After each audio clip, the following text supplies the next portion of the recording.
মহান আল্লাহ রাব্বুল আলামিন বলেন, আমি 6টি জিনিসকে 6টি স্থানে লুকিয়ে রেখেছি, কিন্তু এই দুনিয়ার মানুষেরা তা খুঁজে বেড়ায় বিভিন্ন জায়গায়।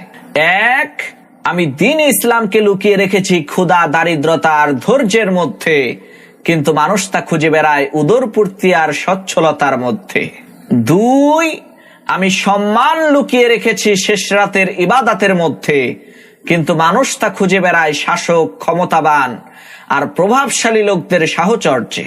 3, আমি সুখ শান্তি লুকিয়ে রেখেছি জান্নাতে, কিন্তু মানুষ তা খুঁজে বেড়ায় দুনিয়াতে।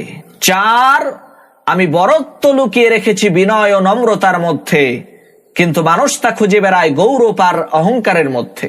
5, আমি ধনী হওয়া রেখেছি অল্প তুষ্টির মধ্যে, কিন্তু মানুষ তা খুঁজে বেড়ায় লোভ লালসার মধ্যে।